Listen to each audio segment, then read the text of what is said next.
Imagine you are standing on a dusty, semi-arid plain, 100 million years ago, somewhere deep in what will eventually become Patagonia. The air is thick, humid, maybe 90 degrees Fahrenheit, smelling of ferns and ozone. You haven't seen anything yet, but the ground beneath your feet is already vibrating. It's not an earthquake, not yet anyway. The subtle tremor grows, a low-frequency hum that bypasses your ears and goes straight into your sternum.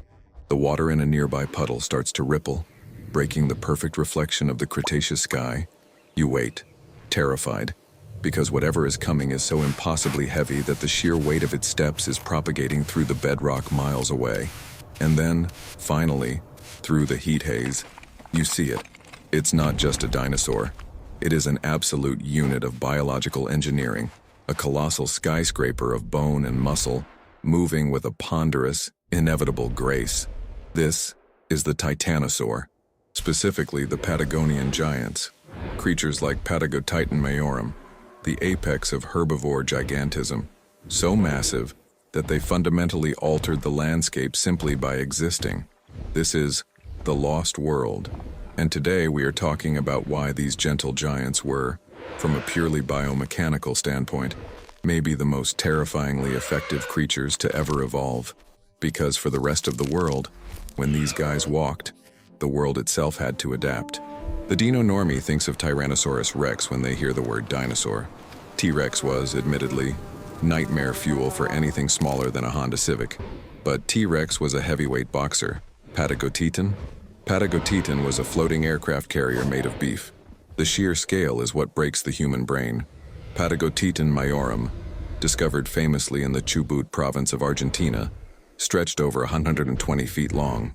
That's longer than 2 semi-trucks parked bumper to bumper. Its neck alone was longer than a professional bowling lane. We estimate its mass conservatively hovered around 60 to 77 metric tons. Do you know what 77 metric tons is? That's roughly the weight of 14 fully grown African elephants.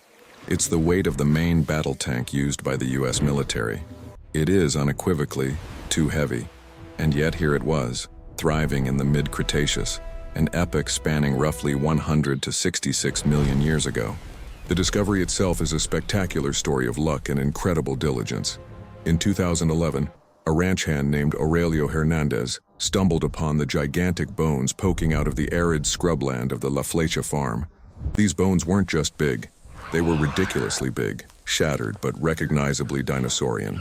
The excavation, led by Dr. Jose Luis Carballido and Dr. Diego Pol from the Museum of Paleontology Egidio Ferruglio, MF, was a Herculean effort that took years. The climate of the region is harsh, dry, dusty, prone to intense heat, alternating with surprisingly cold nights. Imagine trying to dig up something the size of a shipping container in that environment. What made the La Flecha discovery a game-changer wasn't just the size of the animals, but the density of the findings. They didn't just find one skeleton. They found the remains of at least 6 separate individuals, all preserved beautifully within the rock layers of the Cerro Barcino Formation. This suggested a herd, or at least a catastrophic event that killed multiple giants simultaneously. Perhaps a flash flood or a drought-related die-off near a failing water source. The fossils themselves told a story of impossible engineering. To handle 77 tons, you cannot have bones like a modern mammal. If you scaled up an elephant's femur to Patagotitan size, it would shatter under its own weight. The structural integrity of these sauropods relied on 3 key features, which we can dissect like a paleontological blueprint. Block 1, the impossible engineering of gigantism. The first key feature is the sheer density and shape of the limb bones. The femur, the thigh bone, of the largest Patagotitan specimen measured 8 feet long, and its circumference was thicker than a grown man's chest. Researchers in a 2017 study published in the Proceedings of the Royal Society B focused heavily on the pillar-like structure of the limbs. They weren't just cylinders, they were slightly bowed, positioned directly underneath the body mass like the 4 enormous columns holding up a skyscraper. This position is called graviportal locomotion, maximizing the load-bearing capacity.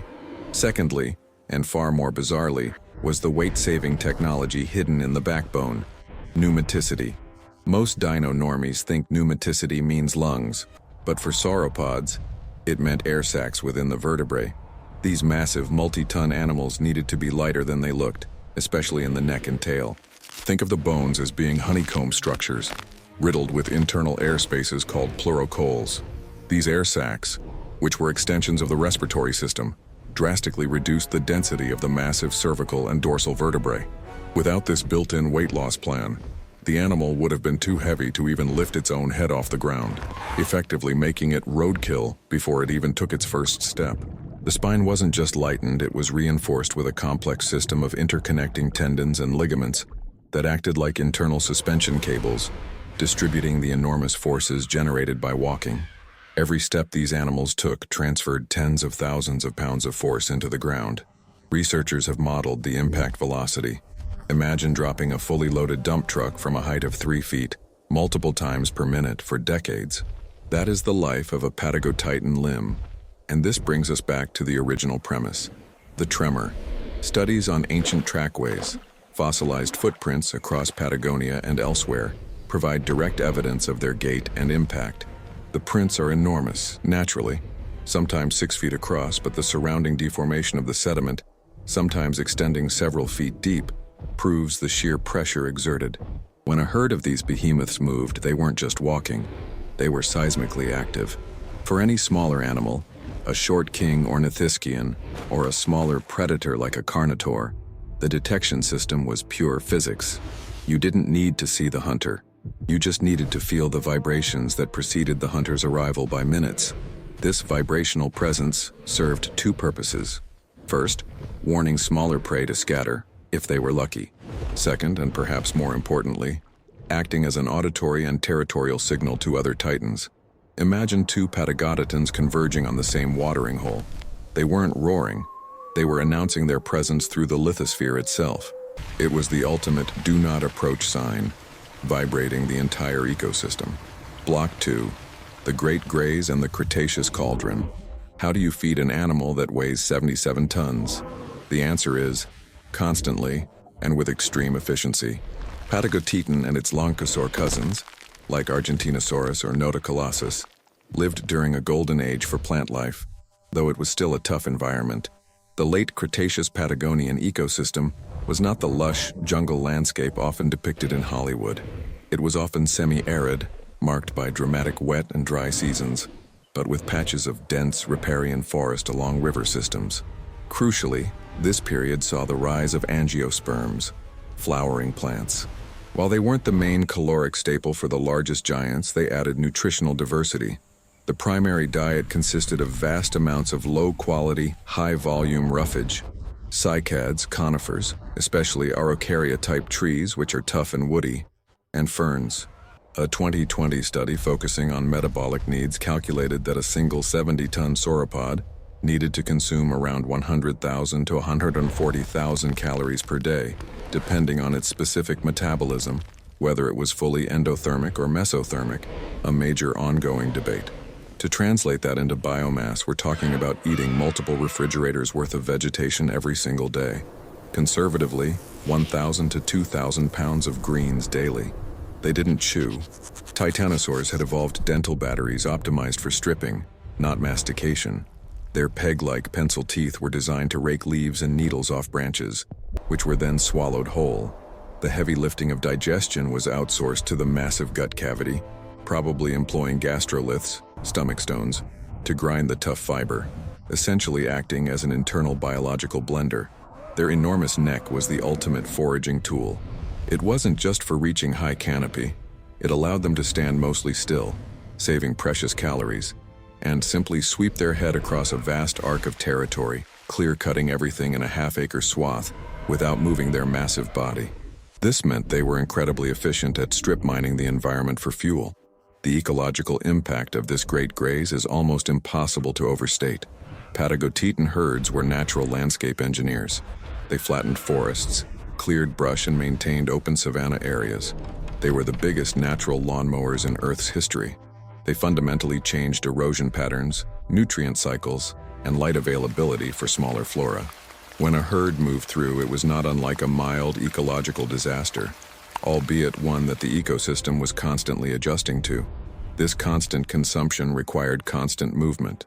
They were obligate migrators moving with the seasons, following the availability of water and the subsequent growth of vegetation. Their existence was a slow-motion, relentless search for calories. Mid-roll transition point. We are talking about animals so big they had a biological requirement to never stop eating. But even the absolute apex predator of consuming kale needs a break. So let's pause our journey through the Cretaceous dust of Patagonia for a quick word from our fictional sponsor, Terrascope. Fictional ad read. Are you a paleontologist who is tired of spending months chipping away at rock just to find out your beautiful fossil is actually just a big chunk of roadkill? Then you need Terrascope Pro. Using proprietary geomagnetic resonance imaging, Terrascope allows you to map deep stratigraphy and identify significant bone concentrations before you ever lift a pickaxe. Stop wasting precious grant money on short king discoveries and start finding the absolute units of the Mesozoic. Terrascope. We help you find the giant bits. Now, back to our regularly scheduled programming, where everything is impossibly large. Block 3. Survival and the threat landscape. A question Dino normies often ask is, with all that bulk, were they safe? Did they fear anything? The answer is nuanced, but mostly, they had the ultimate protection. Pure, unadulterated mass. An adult Patagonia was essentially immune to predation. No carnivorous dinosaur, not even the terrifyingly large Carcharodontosaurids that prowled the same landscape, beasts like Pteranodon or Giganotosaurus, could successfully bring down a healthy, fully grown adult. Trying to take down an adult Titanosaur would be like trying to stop a runaway freight train using a very sharp Swiss Army knife. It is simply too much energy, too much risk of career-ending injury, for too little immediate gain. However, the Titanosaur life cycle was defined by a massive biological bottleneck: infancy. Titanosaurs laid eggs, hundreds of them perhaps in vast communal nesting grounds, though the specific nesting behaviors of the largest longosaurids are still being actively researched. These eggs, while large compared to modern reptile eggs, were shockingly small relative to the adult, about the size of a soccer ball. This meant that the hatchlings were minuscule, a literal house cat at birth maybe weighing 10 to 20 pounds. This disparity in size created the ultimate nightmare fuel scenario for baby sauropods. For the first few years of their lives, they were essentially protein nuggets for every medium-sized predator, monitor lizard, ancient crocodilian, and even scavenging pterosaur. They were the definition of easy roadkill. Growth rates, however, were astronomical. Research using bone histology, the study of growth rings within the bone structure, shows that titanosaurs underwent a period of hyper-fast juvenile growth. They needed to get big, fast. We are talking about growth rates that added 10 to 15 metric tons per decade. If they survived the first 10-15 years, where they grew from a tiny short king into a mid-sized absolute unit the size of a modern bull elephant, they were statistically safe. The presence of multi-species fossil beds in places like the La Flecha discovery provides crucial context for this predator-prey dynamic. We know that massive Carcharodontosaurids, long-snouted, terrifying carnivores, were present. These were the only things capable of even considering attacking a sick adult, or more realistically, harassing juveniles. Imagine a Carnotaurus, a sleek, horned predator, stalking through the ferns. Its target is not the 70-ton mother, but the 5-ton adolescent lagging behind the herd, separated by a crucial 5 minutes of foraging. The sheer volume of juvenile mortality required to sustain the predator population must have been staggering. The environment of the Patagonian mid-Cretaceous, therefore, was a cauldron of intense competition. The ecosystem had to be robust enough to support hundreds of tons of herbivores per square mile, and also sustain the giant apex predators waiting on the fringes. Block 4. The bigger picture and the bizarre tale. The Patagonian titans were part of the wider family Titanosauria, the dominant sauropods worldwide during the Late Cretaceous. But the Patagonian line, the Longosauria, were consistently the biggest. Why did South America, this isolated continent separated by continental drift, produce the most extreme giants? It largely comes down to evolutionary insulation and a unique combination of available resources and lack of specific constraints. South America was an island continent for much of the Cretaceous. Its fauna evolved in a closed system, leading to hyperspecialization. While North America had things like T-Rex and Triceratops, South America developed its own bizarre and colossal forms. The Titanosaurs themselves exhibited amazing diversity beyond just size. While Patagotitan was a long-necked giant, other titans developed armor. Saltosaurus, a relative found in Argentina, was comparatively small, maybe the size of a bus, but covered in osteoderms, bony plates, making it an armored tank. This suggests different defensive strategies evolved based on local predator pressures. But let's return to Patagotitan and its sheer volume. We often forget the tail. The tail of a Patagotitan was a massive counterweight, essential for balancing the huge neck and torso. It was thick at the base, tapering to a fine point, likely used not just for balance but potentially as a defensive weapon. If a pack of mid-sized predators, not enough for the adult but maybe enough to harass, got too close, that massive whip of muscle and bone could deliver a devastating blow, turning a predator instantly into roadkill. One of the most fascinating aspects of titanosaur behavior, currently being debated, is the possibility of social hierarchy communicated not just by ground vibration, but by smell and vocalization. While their vocalizations couldn't be roars, their vocal cords wouldn't support it. A 2023 paper from researchers at the University of São Paulo suggested that the pneumatic sinuses could have resonated extremely low-frequency sounds, infrasound, that traveled hundreds of miles. This low-frequency communication, combined with the seismic vibration, meant the herd was perpetually connected across vast distances. They were literally speaking the language of the ground. These absolute units persisted right up until the very end of the Cretaceous. They had survived countless environmental shifts, predator encounters, and the inherent biomechanical difficulties of being larger than a sperm whale walking on land. They were proof that in the right environment, bigger is always better. But evolution, as always, is merciless. The eventual RIP for the Titanosaurs came 66 million years ago, not from a terrestrial predator, but from an astronomical event, the Chicxulub impact. While the exact details of how a massive asteroid strike affected the southern hemisphere are complex, the result was catastrophic. The sudden global cooling, the blockage of sunlight, and the resulting collapse of the photosynthetic base, the plants, instantly removed the fuel source for the Titans. When you need 2,000 pounds of foliage a day, a week without food is a death sentence. Their massive size, once their ultimate advantage, became their existential liability.